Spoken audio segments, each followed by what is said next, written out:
You've only been doing this for 7 months, and your images are blowing people's minds. So check this out, everybody. Tell us a little bit about your images.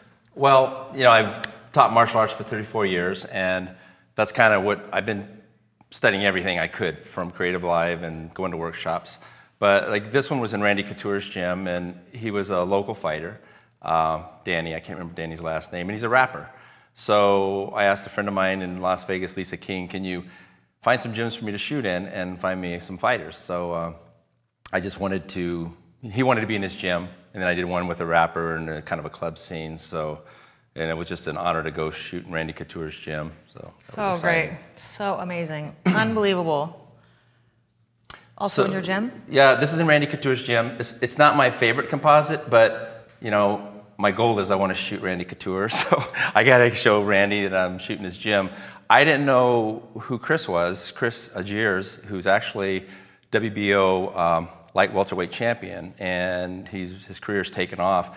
And I was at our convention, and someone said, "Oh, you should go shoot the boxer." So I went over and I said, "Hey, this is kind of what I'm doing." And he goes, "Oh, that's cool." I said, "Well, do you want me to do one?" And he goes, "Yeah, like, can you do it right now?" He goes, "Yeah." So anyway, I shot him there. I had a little makeshift studio that I set up with speed lights to do the Joel Grimes 3-light process.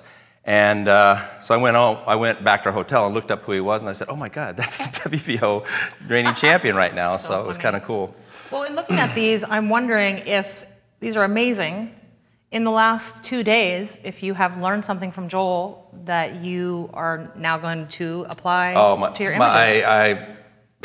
I mean, he's the man. I was fortunate enough to shoot motorcycles with him, and we went out to dinner, and I waited till he ate dinner, and I kind of scooted over next to Joel, and I brought out my iPad, and I just kept asking things. And so I learned a lot, especially backgrounds. I just didn't shoot backgrounds properly, so even less. Tell me more about that. What do you mean? A lot what I learned from Joel is just a lot of the perspective that I would do, because I would think, oh, this is a cool shot. I like that, but it doesn't match up. And he could pick up on that right away. And just little things like windows and where I would, in the composition, where I would put my subject. So it just, the light bulb went on, and I told my wife, I got a lot of backgrounds I got to go shoot this weekend. So. Well, one thing I wanted to bring up was, we talked a little bit about this. We have talked, well, as a martial artist, one of the main things that makes you a successful martial artist is discipline, right? You have that discipline. And Joel talked to us yesterday about practice, practice, practice. You learn something new and you have got to practice it, which is the same thing you do with martial arts.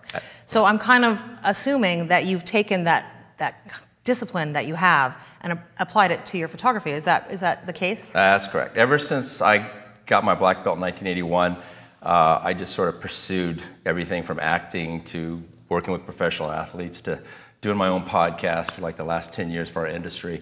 I just, when I match discipline, passion, I just go with it. That's a good combo right there. Yeah, and so I started photography because I had a photographer who's a black belt that used to shoot for me, and I asked him to shoot some web pics, and he wasn't available because he was changing careers, so that's why I just bought a camera and said, well, let me try to figure it out. And then I started looking on the internet for how do you do photography, right? So I bought some courses here and there, and I just happened to come on CreativeLive. This is 7 months ago? Yeah, because it was about October, I was looking and I didn't shoot, but I found John Gringo's, and I go, this is cool. It's like being there. I really could retain that information, so then just to let everyone know, John Gringo teaches fundamentals of digital photography here on CreativeLive, and I learned so much about what I know about photography from that same course. Oh, absolutely. I recommend, if you're starting out, he's the guy to teach the basic fundamentals. And through that, I saw Joel on there in December when I was in Hawaii, and then Lou Freeman, and so I just kind of snowballed. And then I met people like Richard Sturdivant, who absolutely amazing artists. And I went to his workshop last month, and I asked him, I said, would you be my mentor? And he goes, like, same thing I told Joe. They goes, oh, well, I can't do that. I'm kind of busy. I understand that. And I said, well, could you just look at my work once in a while? And he said, well, maybe. But by the end of the week, he watched me work.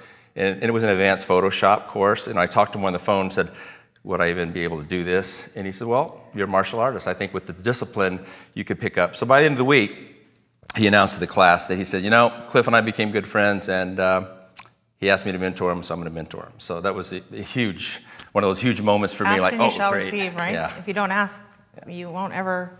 Well, so you found CreativeLive about 7 or 8 months ago, and then you started taking some of the basic courses, and you've just practiced everything that you've learned and come this far. I mean, your images are absolutely incredible. People they could spend a decade trying to achieve this. Well, I know I'm a really beginner, but I know, that's why I tell people, if you like my Facebook page, look where I'm going to be 6 months from now, because I know with my enthusiasm and passion and drive and what I learned just this 3 days from Joel, it's going to take me to the next level. And that's why I'm such a proponent of CreativeLive. Because you feel that the education has really, you wouldn't be where you are without it. I learned TTL and Mike Fulton was here. See, now this is what blows me away, because I've taken so many flash courses here at CreativeLive, and it's still just, I've never applied the discipline.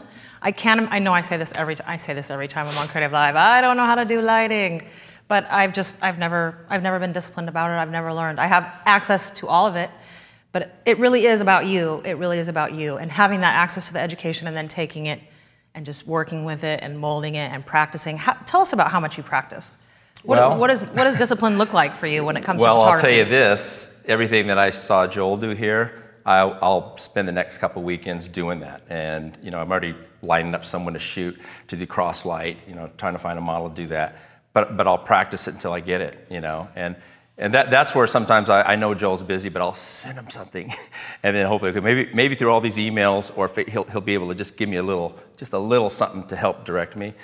And I think that's why people like Richard Sturdivant, they see how serious I am and how hardworking I am, and they're willing to take the time to say, hey, this guy's serious about it, and he's a hard worker. How many hours a week do you spend practicing photography? Well, I run my school during the day and the evening. So and that's a martial arts school? Martial arts school. So usually when I get home, 9 o'clock, I try to... You get home at 9 o'clock? About 9. And PM. And so I go quickly, and I spend a little time with the wife time, so I watch a show with her, and then half the time she'll go, you're not with me, are you? Your mind's somewhere else. And I go, okay, get back, I'll watch TV with you. I'll give her that time.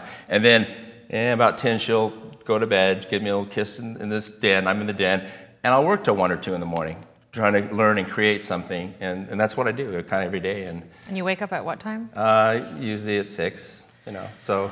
Okay, people. Well, last night, I don't know about this guy, but that's amazing. So last night I went home and I just said, okay, I want to try some of this technique. So I stayed up till like 12:30, I think, and then finally went to bed about 1:30 or 2, and got up about 4:45.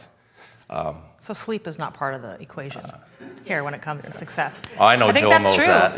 I think that's true. People are just, you know, you just have to be extremely hardworking. And I think the takeaway from this conversation is just discipline plus passion equals success. Would you not say that's a good way to sum that up? Yeah.